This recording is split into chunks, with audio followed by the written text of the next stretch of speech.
Hey guys, I am DC, creator and host of Barside Jive, and I'd like to welcome you all to my daily dose of rock music history.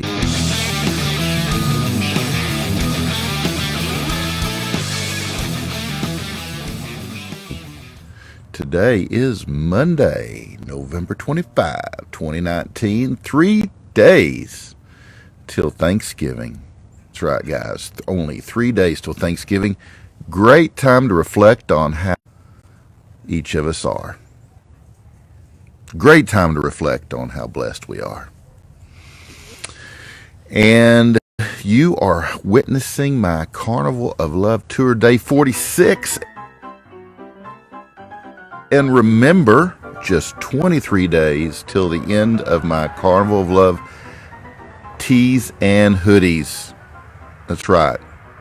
Only 23 days left to get your Barside Jive Carnival of Love tee.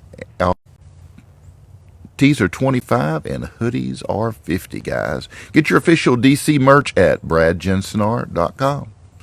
Brad Jensen Art, Jensen, Jensen art.com. Click on DC's gear and you can order your shirt. Handcrafted, handmade right here in the US of A, actually here in Texas, by Brad Jensen himself.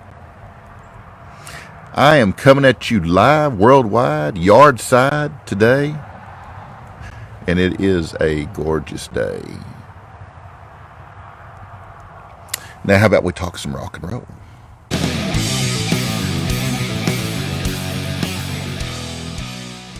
So, flashback. On this day, 1957, Billboard magazine reports that rock and roll acts are turning away from the increasingly disappointing grosses of big package shows in favor of teen record hops, where performers appear for smaller guarantees but bigger percentages of the gate. It's true. It's true. It's in the book. Also on this day, 1967 was the year. Jerry Vale's Pretend You Don't See Her peaks at number 86 during a one-week stay on the Billboard Hot 100. Although the song didn't make much time, Martin Scorsese would feature it in his 1990 film Goodfellas. I love Goodfellas. What a great movie and a great soundtrack, right? Okay. The Everly Brothers began a 6-month stint in the U.S. Marine Corps Reserves as part of the 8th Battalion on this day, 1961. During their enlistment, Warner Brothers Records released Crying in the Rain, which had been recorded before the duo entered Camp Pendleton. The song would reach number 6 in America early the next year. On this day, 1963, just 3 months after topping the chart with My Boyfriend's Back, the Angels achieved their final Billboard Top 40 hit when I Adore Him peaks at number 25. Although the group members would later say that they disagreed vehemently with the decision to release the song, the record did quite well on the R&B chart, where it rose to number 3rd. Harrods department store in London, England closed their doors to the public so the Beatles could do their Christmas shopping on this day, 1965. Closed the whole freaking store so the Fab Four could do their shopping. Ooh, they did it early too. Smart shoppers, the Beatles were. Of course, they had themselves right. On this day, 1967, Incense and Peppermints by the Strawberry Alarm Clock hits the top of the Billboard Pop chart. The recording was initially intended as a B-side, and the lead vocal is actually that of a friend of the band, 16-year-old Greg Munford, who was just hanging around during the session. I love it when it happens like that. Munford was not even a regular band member, but ended up singing a tune that would become a rock and roll standard and sell over 1 million copies. Despite this success, Munford never actually joined the original group, and drummer Randy Soul sang the song in concert. Although it was a huge success in America, the single didn't chart at all in the UK. That's right, guys. In the United Kingdom, didn't even chart in the UK. Over 10,000 fans saw Cream play their final two concerts at the Royal Albert Hall in London on this day, 1968. During the shows, the crowd chanted, "God save the Cream." Clapton and drummer Ginger Baker would continue to work together in blind faith with Steve Winwood and Rick Gretsch. Oh, what a great band, Blind Faith. Man, it's freaking awesome. Well, Cream was too. Cream was too. Some good stuff. On this day, 1969, John Lennon returned the MBE Award, which is the acronym for Member of the British Empire, that he and the other Beatles had been given back in 1965. He sent the medal back with a note that read, "Your Majesty, I'm returning this MBE in protest against Britain's involvement in the Nigeria-Biafra thing, against our support of America in Vietnam, and against the charts. With love, John Lennon of Bag." Yep, it's true, guys. In late October 2016, a draft of that letter surfaced after being found in the sleeve of a used in pounds. 10 pounds, guys, 10 pounds. It was speculated that because the handwriting on the letter became smudged, Lennon sent a more pristine copy to the Queen. A memorabilia expert appraised its value at a mere 72,000 American dollars.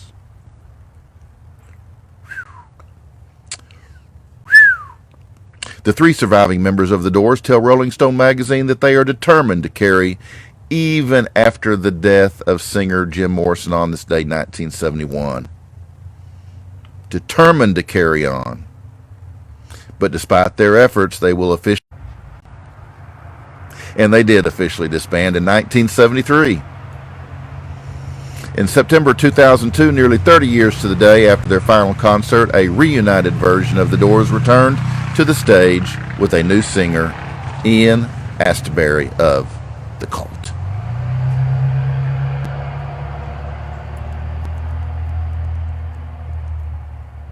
The band's final concert, their final concert called The Last Waltz, was performed at San Francisco's Winterland on this day, 1976. It included appearances by Bob Dylan, Van Morrison, Eric Clapton, Joni Mitchell, Neil Young, Ringo Starr, Emmylou Harris, Muddy Waters, Ronnie Hawkins, and Neil Diamond. Wow. That's a freaking lineup now, guys. Okay. For the first time in Billboard chart history on this day, 1986, the top three spots are occupied by chicks. That's right, guys. They're occupied by female artists. Number one, Cyndi Lauper's True Colors. Number two, Tina Turner with Typical Male. And number three, Janet Jackson's When I Think of You. Bet you didn't know that, did you? Did you? Bet you didn't know that. You do now. Because of me and my daily dose of rock music history. But I'm not done yet. This is just a pause in the action. Songwriter Diane Warren was the author of the number one and number two songs in the U.S. on this day. 1989 was the year. When I See You Smile was a hit, of course, for Bad English, and Blame It on the Rain was credited to Milli Vanilli. Warren would go on to write I Don't Want to Miss a Thing for Aerosmith, and the Armageddon soundtrack in 1998. Some good stuff there. On this day, 1997, after not playing together for over 30 years, the Zombies briefly reunited to promote their new box set called Zombie Heaven. Rod Argent, keyboards, Paul Atkinson, guitar, Colin Blunstone, vocals, Hugh Grundy on drums, and Chris White on bass performed their two biggest hits, She's Not There and Time of the Season at London's Jazz Cafe. Man, Time of the Season. Great tune. I hope if you guys aren't familiar with any of these tunes, you're looking them up, because you can check them out on YouTube. Give them a listen. Some great stuff. A burglar broke into Alice Cooper's Paradise Valley home and made off with over $6,000 worth of clothes, shoes, and cameras, as well as 4 of the Shock Rockers' gold records on this day in 2000. Damn thieves. On this day in 2003, Glenn Campbell was released from a Phoenix jail one day after being arrested on suspicion of drunk driving, aggravated assault on a police officer, and hit and run. Condition on the accidental mixing of alcohol and a prescription anti-anxiety drug. Authorities said, however, Glenn's blood alcohol level was .20, more than twice the legal limit of .08. This is winding down, guys. Just got a couple more. Maybe a few more. Billy Joe was on the mend after the 61-year-old piano man had both hips replaced to correct a congenital condition. On this day, 2010. And on this day, 2015. On this day, 2015. Casey Kasem's 3 children and his brother filed a $250,000 wrongful death lawsuit against his widow, Jean Kasem. The elder abuse led to his death in 2014. Earlier in the year, prosecutors declined to lay criminal charges, a decision that led to the family launching the civil case.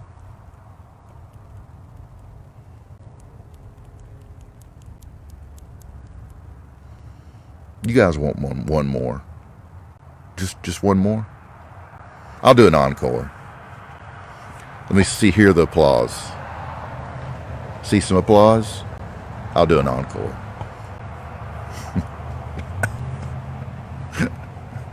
Okay. Okay, here you go. In 2015, guys, on this day, defamation lawsuits filed by Tom Scholz, the founder of the rock group Boston, against the ex-wife of the band's late lead singer, Brad Delp, and the Boston Herald were dismissed by the highest court in Massachusetts. Not the lowest court, not the medium court, but the highest court. Scholz sued after the Herald published articles in which Mickey Delp made remarks that Scholz claimed could be construed as blaming him for Delp's 2007 suicide. And kiddies, that is rock and roll. And that wraps my rock history lesson today.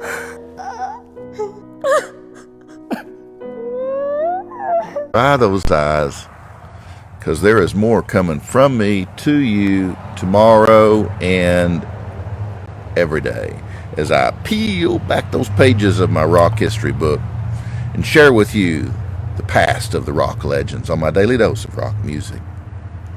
Guys, if you'd like to check out my Daily Dose archives, it's easy.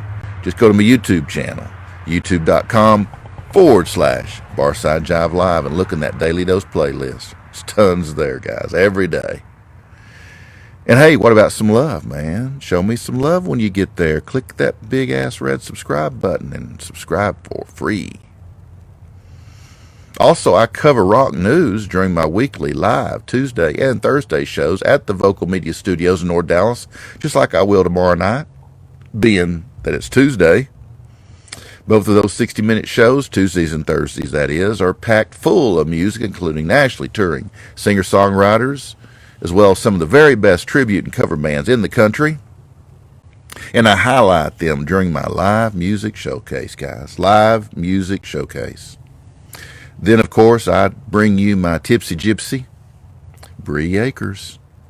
And she delivers from behind the bar. That's right, guys. Bree delivers tips and drinks from behind the bar, as well as Art Jive Live, my visual art segment, all about visual art, featuring artist Brad Jensen and other creatives. So join us at vocalnow.com. Remember, it's vocal with a K. That's right, guys. Always with a K. When you get to the vocalnow.com app or browser, just look for my Barside Jive image right there at the top, guys, right beside the zoo. 7:30 p.m., you'll find my image right there. Just click on it. Come right into the show. Hey, do not forget my live show in the Dallas Design District, 1523 Dragon Street, every Wednesday, including this Wednesday at 7 p.m. That show's all about music, featuring singer-songwriters and others, as well as visual artists, guys. And that show is sponsored by Optigraphics, Hippin' Hippie, and Edo Popkin. Also, I've got my show that's sponsored by Sloan & Williams Winery and Outlaw Cider Company in downtown Louisville, 1:30 a day. Every Friday, my Sloan & Williams show, 6 p.m. to 7 p.m. So come see me, Louisville. Sloan & Williams Winery, Outlaw Cider Company, right there in the heart of Louisville. If you can't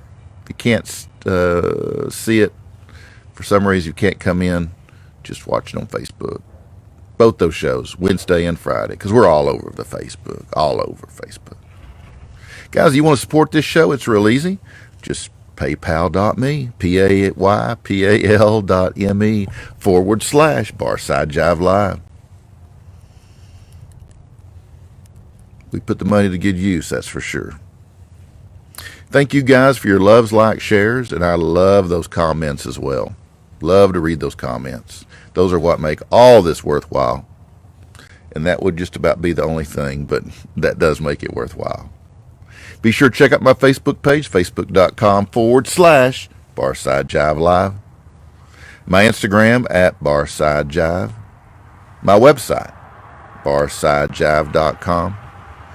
And my YouTube channel, once again, just for full effect, youtube.com/Barside Jive Live. Guys, this week's going to be another huge week. Huge week. Huge week. Tomorrow night on my show, Tuesday night, I feature Sarah Sparrow with Motley Mayhem. Yes, Sarah One. Sarah Sparrow in Studio One tomorrow. And on Thursday, Studio One is Patrick Smith, bassist extraordinaire, on Thursday.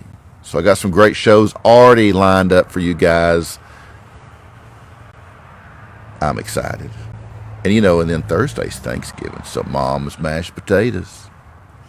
3 more days, guys, and I'll be digging into some Mom's mashed potatoes. Oh, man. It's golden. Golden.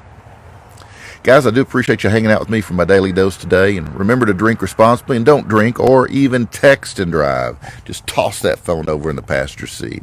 It'll be there when you get to your destination. Hey, and really strive to be a hero in someone's life every single day. Okay? So I'm going to wrap here. I will see you guys hopefully tomorrow during the day for my dose, and then tomorrow evening at the Vocal Studios #1. That's where I be. Hope you guys will tune in to the show. But I'll see you earlier in the day for my dose. And until then, I'm going to send you lots and lots and lots of peace, love, and rock and roll, guys. Lots of rock and roll. Good night, Bill. I'm thinking of you too. I'm thinking of you.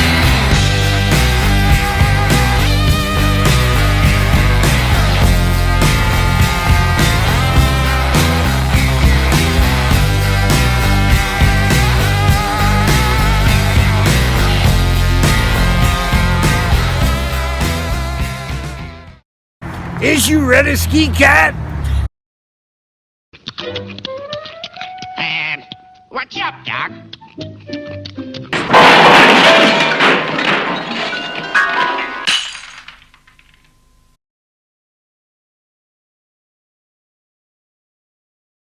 Here's Johnny.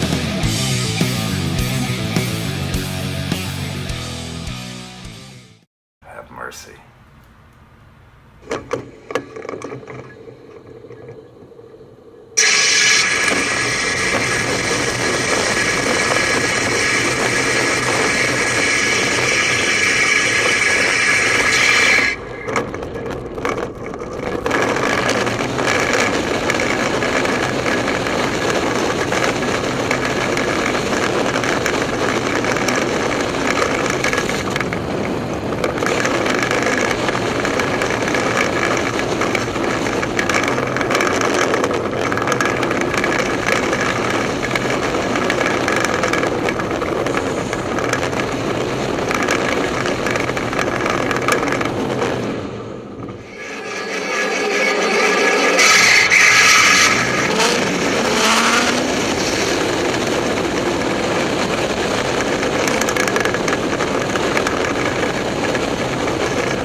By the way, if you guys did experience some head, neck, or back tingles during this show and have an overwhelming sense of a deep, relaxing feeling, be advised that my content now does contain ASMR. This isn't just a word from the sponsor, it's simply a very good suggestion. It stands for real refreshment.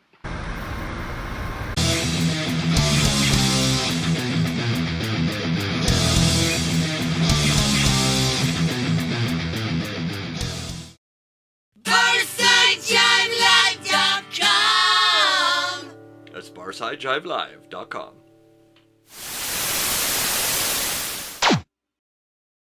You are feeling the tingles.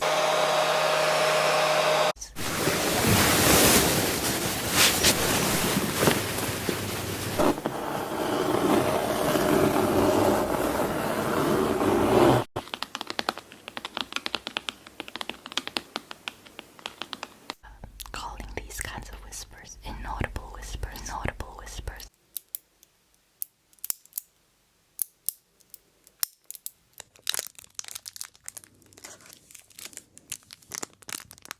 This is the best time to put the lotion.